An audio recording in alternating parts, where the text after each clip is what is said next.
CNE, Canal 40, presenta.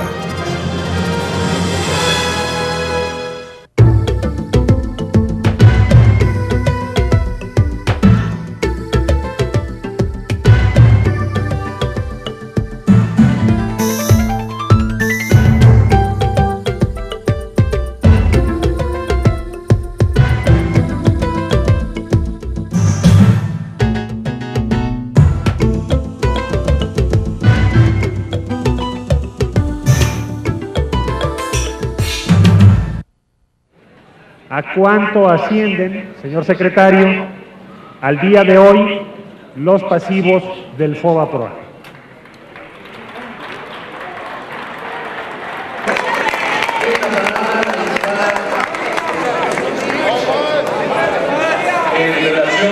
En la medida en que tengamos la oportunidad de reunirnos con las comisiones correspondientes,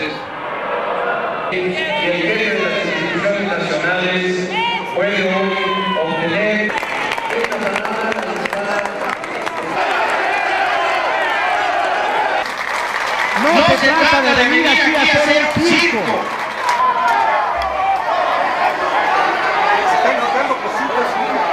Diputados, por favor.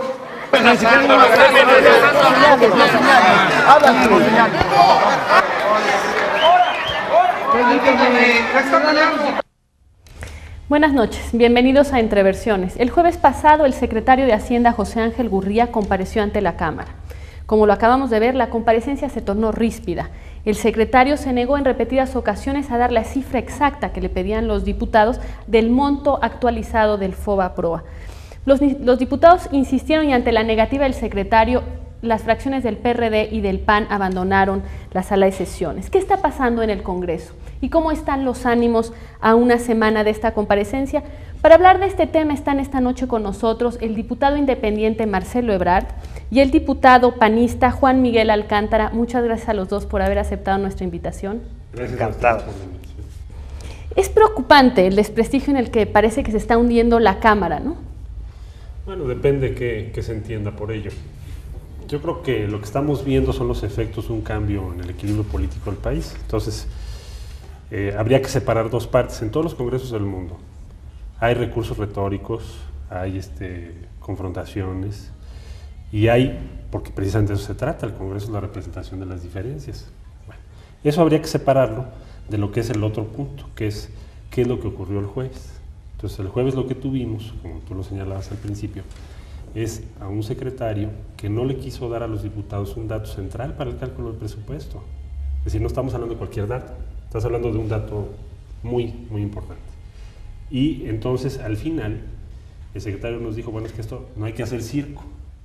Bueno, pero las imágenes que acabamos de ver y las imágenes que presentó la televisión presentaban un verdadero circo, es decir, no les fueron por otra parte, parecía que eran más ustedes los responsables cuando se vieron las imágenes en la televisión que el secretario. No sé si estén de acuerdo, Juan Miguel. Yo creo que es cierto que hay un desprestigio y es preocupante porque un país que está inaugurando nuevos equilibrios en el ejercicio del poder público, que ha generado enormes expectativas en la sociedad, estos nuevos equilibrios, no puede tirar por la borda, no puede desperdiciar esta oportunidad. Pero creo que aquí habrá que ver qué tanto es culpa de los diputados, de la inmadurez, de la falta de respeto, que algunos casos de esos ha habido, y qué tanto en el caso con que estamos comentando, el secretario de Hacienda perdió los estribos, perdió la compostura y no fue capaz de mantener la serenidad, la ecuanimidad, para conducir sí un debate difícil, pero como en cualquier parlamento del mundo, hay que ver escenas del parlamento israelí, del italiano, del australiano, del japonés, pues cuando comparecen los ministros o los secretarios de Estado, de gritos, sí. Tienen confrontaciones, es normal, es natural. Me parece que sí se ha enfatizado, exagerado, el ángulo amarillista, y en esto es, si no cuidamos entre todos este incipiente fortalecimiento del Poder Legislativo, sí es preocupante por cuanto las tentaciones de los que quisieran volver al pasado, a las posiciones de antes. Juan, pero ¿cuál es entonces la preocupación? Es decir, las imágenes de la televisión, que además coincidieron en las diferentes televisoras, lo presentaban más bien de manera desfavorable al Congreso. ¿Habría alguien interesado en desprestigiar al Congreso? Yo creo que, mire, Yo creo que de parte del Ejecutivo, o al menos de algunos de los círculos más cercanos, empezando por su propio secretario de Hacienda, el propio calificativo que utilizó, que fue la gota que derramó el vaso ese día, porque además de que no contestó la pregunta fundamental, nos dijo circo. ¿Qué quiere decir esto en el fondo? En el fondo lo que quiere decir es, bueno, la estrategia, el lema, el argumento de la administración es que la Cámara no es seria. Cuando la Cámara lo que le estaba pidiendo, fuera de las efemérides o los anecdotarios que siempre va a haber, como decía muy bien mi colega diputado Alcántara, era un elemento central en la división de poderes. Es decir, hay por parte nuestra la obligación de pedir la información y de controlar al gobierno. ¿Qué te responde en este caso un secretario que es una de las secretarias más importantes, nada menos Hacienda? Responde que no nos va a dar la información y que somos un circo porque le estamos insistiendo para que nos la dé. Pero la percepción esta, yo creo que debemos salir del tema el jueves, no solamente se tiene, sin duda están los medios, pero aparte los empresarios. Hace no más de 10 días dijeron que los diputados estaban tomando al país como rehén de sus luchas partidistas y se mencionaban cifras de cómo ha habido una gran parálisis de la Cámara de Diputados. Me parece que, como decía, la percepción que pueden tener algunos empresarios se obtiene, se logra a través de esta manera de difundir el trabajo que estamos haciendo. Digo que es cierto que en parte nosotros hemos contribuido a ese descrédito de la Cámara, pero hay que ser muy cuidadosos a la hora de formular juicios contra la Cámara.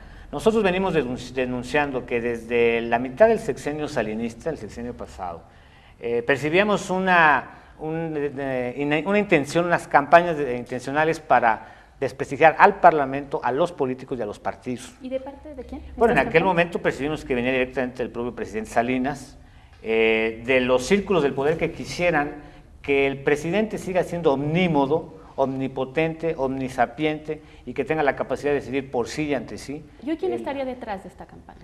Pues percibimos que por un lado hay algunos responsables de medios de comunicación. Hemos hablado con algunos de ellos. Y, ¿te refieres a alguien en concreto? Bueno, no quiero personalizar en este momento, con quienes lo hemos hablado lo conocen, lo saben, hemos dicho que no contribuye a la democratización, a la modernización del país, que se esté atacando, repito, no porque todo lo justifique, pero en ocasiones se esté atacando tan duramente lo que es una expectativa todavía grande para el país. Si me permiten, vamos a una pausa y ahora volvemos.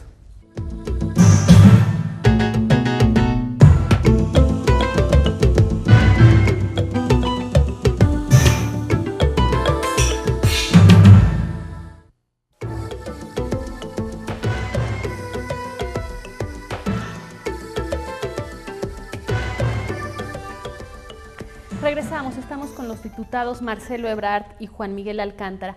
¿No hay también un problema de la definición del rol de cada quien? Es decir, hace poco la cantidad de miembros de la oposición presentes eran tan pocas que solo le quedaba a Porfirio Muñoz Ledo gritar y salirse. Pero que no han cambiado las cosas y es que la oposición no ha dejado de hacer conciencia justamente de que su rol ya no es el mismo de gritar y salirse. No, yo creo que lo que hay más que una definición nueva es vamos a poner en los términos, una redefinición. Entonces hay una resistencia muy importante en el Ejecutivo, y me refiero al Ejecutivo como un poder. Lo estamos viendo no solo en el caso de Gurría, sino lo podemos ver también en el caso de las auditorías del FOBAPROA, en el caso de muchas de las cuestiones que ha venido planteando la Cámara de Diputados. Entonces, ahí hay una resistencia real. ¿Por qué? Pues porque estás hablando de que haya una restricción importante en los poderes que hoy tiene todavía el Ejecutivo Federal. ¿A ti, Marcelo, te parece entonces que los únicos que no han entendido que las cosas han cambiado son los funcionarios y secretarios de Estado? Mi pregunta es, ¿ustedes tampoco, no sientes que ustedes sí ya integraron perfectamente eso? No, tampoco, no vamos a decir, bueno, es que nosotros somos perfectos. Pero lo que voy es, bueno, ¿cuál es la pugna política de fondo? Que yo creo que es tu pregunta. Es decir, ¿de qué se trata? Entonces, de lo que se trata es un reacomodo de poderes, nada más que eso significa que vas a contraer los poderes de unos y vas a emplear los poderes de otros. Y eso no creo que vaya a ser muy sencillo. Es decir, no por el hecho de que haya cambiado el equilibrio en la Cámara, al día siguiente el Ejecutivo lo va a aceptar, ¿no? Hemos dado una batalla larguísima. Ahora, tú decías, bueno, ¿quién está detrás de esto? Además de los errores que nosotros hayamos cometido, que podamos cometer, porque desde luego no somos perfectos, como bien decía el diputado Alcántara, lo que tienes es, si nos lo dijeron en tribuna, algún diputado del PRI, Es decir, la Cámara, lo que hay que hacer con la Cámara, es decir, si no hay una producción de leyes como la había antes, que todo lo que mandaba el Ejecutivo se aprobaba, entonces la Cámara no trabaja. Si la Cámara le insiste al secretario para que le dé la información, entonces la Cámara es radical y es provocadora. Yo no creo que estemos en eso. Vamos a regresar a ese tema de los indicadores de saber si una Cámara trabaja o no, pero Juan Miguel, esto en la confusión de los roles, por ejemplo, a la salida del jueves, Porfirio Muñoz Ledo, entre otros, porque en realidad creo que fueron muchos, ya pedían la renuncia de Gurría. ¿Es esto un buen funcionamiento? ¿Es el rol justamente de la Cámara de Diputados de estar pidiendo la renuncia a un funcionario? No, yo creo que las oposiciones, en la medida que ya hemos accedido a una cuota, a un pedazo de poder, tenemos que aprender a hacer eso, poder, a usarlo, conducirlo. Y el que tiene el poder, cuando lo pierde, también tiene que aprender a hacer oposición. Y estamos, creo que, en esos procesos de aprendizajes lentos, tortuosos. Pedir renuncias a tontas y a locas, a mí me parece que demerita al que lo solicita. Cuando el funcionario esté en una situación donde amerite que realmente tenga una sanción política, ya va a estar relativizada la solicitud de la renuncia, va a ser poco creíble. Juan Miguel, pero ustedes han estado también como PAN, como fracción, ha estado pidiendo la renuncia al gobernador del Banco de México. Justamente ahí tenemos la convicción convalidada por todo tipo de analistas de que el señor Guillermo Ortiz, como secretario de Hacienda, que lo fue en todo el programa de rescate bancario, violó la Constitución, y si la violó, la misma norma prevé que para ese caso se puede iniciar juicio político a quien la ha violentado. Creo que ahí hay consistencia, fueron actos repetidos durante el 95, 96, 97. O sea, en ese caso sí lo justificaría. Creo que hay una justificación muy distinta al hecho de que el señor Gurría, en este otro caso, haya sido majadero, grosero y irrespetuoso con la Cámara de Diputados. Creo que son dos situaciones diferentes. Bueno, pero no hay un problema también, digamos, general en el hecho de que los diputados y tal vez los funcionarios también están más actuando ya con respecto a las elecciones presidenciales del año 2000 que con respecto a los problemas concretos del país, Marcelo. Es que es muy difícil separar las dos cosas. Es decir, yo no veo cómo separar una de la otra. No, los intereses no necesariamente son coincidentes. A lo mejor para partidos como el PRD o para alguna parte de la oposición que el gobierno caiga o que se desprestigie, sea como sea, les conviene. Bueno, yo creo que siempre va a ser una parte de la lucha política el que tengas un cálculo de hacia dónde vas a llegar. Es decir, es imposible pensar o pedir que hubiese una acción política fuera de un cálculo de hacia dónde vas. Ahora, yo por eso decía que es muy difícil separarlo, porque además la agenda del 2000 es la agenda que estamos discutiendo hoy. Es decir, ¿qué vamos a discutir en el 2000? Bueno, pues estamos tomando ahorita decisiones sobre el sistema financiero, sobre cómo van a estar las finanzas públicas. Depende de lo que decidas hoy, qué escenario vas a tener en el año 2000. Entonces yo veo que las dos cosas van muy de la mano. Ahora, por otro lado, ¿qué tanto, tal vez la pregunta sería, bueno, ¿qué tanto estás subordinando a las definiciones sobre el año 2000 tus posturas políticas? ¿Concretas sobre los temas? Sí, yo creo que es una parte del asunto, pero no lo explica, honestamente. Yo creo que lo que explica esto sí son diferencias que van mucho más allá de la sucesión presidencial. Pero no hay un incentivo negativo para los diputados el hecho de que se presente José Ángel Gurría, que es un secretario de Hacienda, pero además precandidato sin duda del PRI a la presidencia. No hay un interés, más allá de que estén en contra del presupuesto que está presentando, de atacarlo y quemarlo como posible adversario para el año 2000. Bueno, a mí me parece que, primero, no estoy de acuerdo en que todo esté condicionado hacia el 2000. Vivimos una cotidianeidad que podemos agotar las posibilidades que hoy se nos presentan para tomar la mejor decisión en función de lo que en este momento conviene. Es cierto que el señor Gurría, cualquiera otro, o muchos de los otros secretarios que comparecen, pudieran ser precandidatos. Si lo vemos exclusivamente bajo esa óptica, a mí me parece que no vamos a construir un ambiente, un clima básico que nos permita encontrar soluciones, porque además en esto, si no encontramos las soluciones tanto el Poder Ejecutivo como el Poder Legislativo, podemos paralizar al país, podemos impedir que las decisiones más necesarias no se adopten. Entonces yo no creo que tengamos todo que verlo bajo la óptica, la perspectiva de qué me conviene a mí o a quién le impido que su interés electoral de 2000 se realice o no se realice. Un ejemplo concreto, y se los propongo a los dos, la cifra que le pidieron insistentemente, que era el monto actualizado al que asciende el FOBAPROA, yo presupongo que la verdad la mayoría de ustedes ya lo conocía, y el objetivo de hacerle esa pregunta sí era en parte hacer que asumiera al poner en sus labios la cifra lo que estaba ocurriendo, es decir, había también una intención política detrás de esta pregunta y de hecho él por una intención política no contestó a esto. ¿No es esto una forma, de hecho ya no se llevó a cabo la discusión sobre el fondo, no es esto como la política en alguna medida está irrumpiendo en el debate de manera negativa para nosotros, para el resto del país? No, yo creo que, mira, en primer lugar se hizo una cosa que no se había hecho nunca, que es mandarle al secretario las preguntas varios días antes de su presentación. Entonces él ya tenía todo.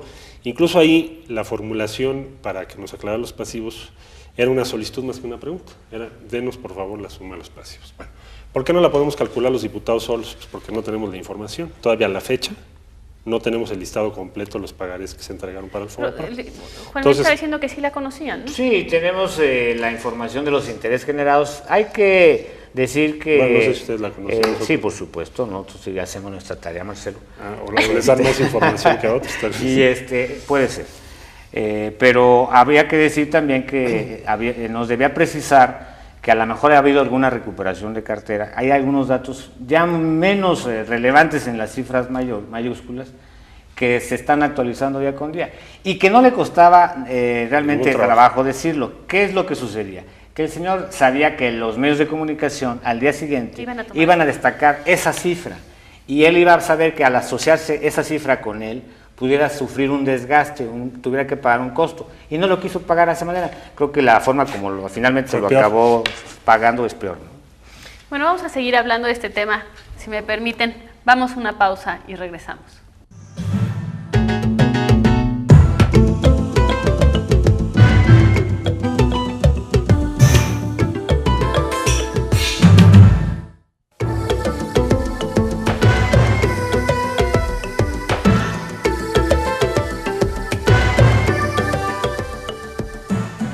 Se les critica con cada vez más insistencia de que la Cámara está paralizada. Y si vemos las cifras en este periodo, pues han aprobado una iniciativa. ¿Cómo explicarlo? Es decir, ¿realmente están paralizados o trabajan en sus casas o qué pasó? No, al contrario, yo creo que estamos en un periodo de trabajo muy intenso, los próximos días van a ser también muy intensos. Entonces, ¿cómo explicar esto? Depende de cómo valores lo que se está haciendo. Yo creo que son dos partes. Una, estamos en una situación en donde la división de poderes está funcionando. ¿Eso a qué te lleva? Las iniciativas son mucho más complicadas de aprobarse, las discusiones son más largas, los acuerdos son más complejos, pero eso es la división de poderes. Lo que pasa es que venimos de una tradición en donde se aprobaban, en un periodo se podían aprobar 100 leyes enviadas por el Ejecutivo. Bueno, pero una sí están de acuerdo en que de todos modos es poco. Sí, bueno, esa es la segunda parte. La segunda parte es, tienes una agenda que ha estado muy concentrada en el paquete económico, dada la relevancia que tiene, y porque el propio gobierno lo ha puesto así. Es decir, ese es el eje. Entonces, en tanto no resolvamos el paquete económico, se entiende que hay un conjunto de iniciativas cuyos dictámenes dependen de esa resolución. ¿Por qué? Porque están interrelacionadas. ¿Y por qué dependen? Por ejemplo, aquí hemos en este mismo programa abordado temas tan distintos como la ley de cinematografía, de seguridad pública, en fin. Hay tantos temas que tienen consecuencias muy concretas sobre la vida de todos nosotros y que yo no entiendo por qué están parados, porque ustedes estén discutiendo el FOBAPROA. ¿Por qué no los pueden sacar mientras esperamos que se pongan de acuerdo? Porque ahora cualquier ley, cualquier decreto, tiene que ser aprobado, ya no hay por un solo grupo, ningún grupo por sí solo puede sacar una ley. Tiene que haber la suma de varios grupos parlamentarios para que puedan obtenerse la mayoría relativa que se requiera. En este orden de ideas, estando el PRI inclusive en minoría en relación con la votación que se necesita, pues ni él solo pudiera sacar una ley o un decreto. Entonces requiere eso, el trabajo de consenso, el trabajo de análisis, el trabajo de incluso concatenar la iniciativa de un grupo parlamentario con las de los otros grupos parlamentarios para tratar de ir desahogando una agenda equilibrada, una agenda incluyente. Yo sí creo que tenemos mucho que hacer en punto de productividad. Yo sí creo que debemos ya las cuestiones secundarias dejarlas a un lado y concentrarnos en la solución de los problemas muy graves y muy complejos que tiene el país. Y me parece que en estas próximas semanas, yo estoy cierto que de aquí al 15 de diciembre, un conjunto de iniciativas, de decretos que se venían trabajando con mucho esfuerzo desde el principio del año, van a finalmente encontrar su desahogo. Para nosotros el dilema ha sido que estamos por un lado frente a una bancada que en el pasado y ahora a todo lo que decía el presidente decía sí, frente a otra bancada que a todo lo que viene del presidente ejecutivo dice no, y pues nosotros tenemos ahí un poco que hacer cuando haya racionalidad, de decir a esto sí, y cuando no la haya, decir a esto no. Esto es parte de la conflictividad que hay en la Cámara de Diputados. Pero justamente hablando o tratando de ponerle cifras a cuáles son las consecuencias o cómo lo puede percibir la gente, las consecuencias que tenga para nosotros esta parálisis o estas discusiones largas. El hecho de que la cifra del FOBAPROA justamente haya aumentado de 553,000 millones de pesos a 609,000 millones de pesos, ¿de quién es responsabilidad? Es decir, no se les puede justamente imputar al hecho de que no han llegado a una solución, que no han votado una ley que finalmente resuelve este problema, la responsabilidad de este aumento en la cifra. No, para nada. Ese aumento se deriva de lo que tienes que pagar intereses, porque así lo pactó el gobierno. Todos los pagarés que se dieron a los bancos. ¿Y si votan una ley no va a cambiar esto? Eso va a cambiar, de eso se trata. Ahora, lo que mandó el Ejecutivo es reconozcan el costo, así como está, con esas cifras, con una tasa de CETES más 2, dicho de otra manera para el conjunto de las personas que nos hacen favor de vernos. El incremento en los costos del FOBAPROA se deriva de que los pagarés tienen una tasa de CETES más 2, no de que la Cámara lo esté discutiendo. Lo que se va a derivar de que la Cámara lo esté discutiendo es que el costo final para el contribuyente sea menor. Es decir, que la iniciativa que mandó el Ejecutivo en marzo o abril, la vamos a modificar porque esa iniciativa ya no pasó. Y ese es un resultado de que esta Cámara de Diputados es una Cámara con una mayoría distinta a la del PRI. Marcelo, cuando uno ve las imágenes que acabamos de ver para entrar en este programa, uno imaginaría que ustedes ya nunca han vuelto a hablar y sin embargo yo averigüé que la misma tarde de la comparecencia del secretario Gurría, diputados panistas estaban en reunión con miembros con funcionarios de la Secretaría de Hacienda. ¿No es paradójico que se dé esta imagen de la Cámara y que sin embargo ustedes no logren comunicar, que sin embargo se está trabajando, se está negociando? ¿De quién es culpa esta incapacidad de ustedes de hacer sentir que en efecto lo que están haciendo es discutir, contribuir en el debate? Una parte es lo que tú dices, no hemos sido capaces de comunicar el trabajo que en las comisiones, en las mesas de análisis, estamos haciendo en la Cámara de Diputados, todos los grupos parlamentarios. Por otro lado, como lo comentábamos al principio, ha habido un sesgo en la política de comunicación del gobierno federal para que no luzca, para que no se vea bien la Cámara trabajando. Pero si hay una responsabilidad de ustedes, ¿no? Las comparecencias son los momentos por excelencia que aparecen en la televisión y que son más seguidos por la prensa y sin embargo el secretario de Hacienda se presenta y el quórum es de 270 en lugar de 500. ¿Dónde estaban los demás? En las comisiones. Como si tú lo hiciéramos dices, un recuento, como decía el diputado Alcántara, si hiciéramos un recuento ese día, por ejemplo, de la comparecencia de la Secretaría de Hacienda, tienes una lista de las reuniones de comisiones. ¿Por qué son importantes esas reuniones? Es donde estás haciendo ahora sí que, vamos a decir, la cocina o la discusión, el trabajo técnico que requiere cada iniciativa. Por ejemplo, la iniciativa de ley del cine que tú mencionabas. Hay reuniones cada 3 días o cada 2 días, depende del caso, en donde concurren todos los grupos parlamentarios y está discutiendo artículo por artículo. Y entonces hasta que te pones de acuerdo en cada artículo, te pasas al siguiente, o dejas uno que lo vas a discutir después. Entonces, ¿dónde estaban los diputados? Muchísimos en las comisiones, nada más que eso no sale en la tele. Nada más que es el único día que salen, podrían aprovechar para darse una vuelta por el pleno. No, porque habría que suspender todo. Yo creo que, bueno, por eso la idea de tener un canal propio que está en ciernes, pues, para optimar todas sus potencialidades, obedece a esta necesidad, a que la opinión pública, que tiene todo el derecho de conocer lo que hacemos, lo que decimos, todo el tiempo que estemos dedicados a esto, a medida que este canal pueda estar difundiendo lo que hacemos en las comisiones y no solo en los plenos. Y los plenos, hay que decirlo, en todos los parlamentos del mundo no ocupan el tiempo más importante y más precioso de los legisladores. Es poco el tiempo que se le dedica a los plenos. En México estamos, le hemos dedicado mucho por esta visión un poco monárquica que tiene la propia Cámara de Diputados, ¿no? El tema es importante porque en los países del este que pasaron a democracias, la democracia fue severamente criticada muy poco tiempo después por las crisis económicas y por esta sensación de que es un sistema ineficiente de toma de decisiones. Eso me lleva a la última pregunta. ¿Están ustedes conscientes de la importancia de la imagen que está dando el Congreso entre los ciudadanos? Sí, por supuesto. Y además creo que hay dos partes. Una que decíamos muy bien, vamos a reconocer qué es lo que nos faltan muchas cosas a nosotros los legisladores. Y la otra es, pues vamos a ver que hay también una nostalgia muy autoritaria en algunos círculos oficiales. Decía Sartori ahora que la política está teledirigida, la opinión pública depende mucho de la imagen. Es cierto, tenemos que cuidar mucho más nuestra presencia en la opinión pública y bueno, ese es uno de los retos que tenemos, difundir mejor lo que estamos haciendo y estar conscientes de que la opinión pública también nos está vigilando mejor. Muchísimas gracias a los dos por haber aceptado nuestra invitación y mucha suerte. Gracias. Gracias, buenas noches, los invitamos mañana a un programa más de Entreversiones.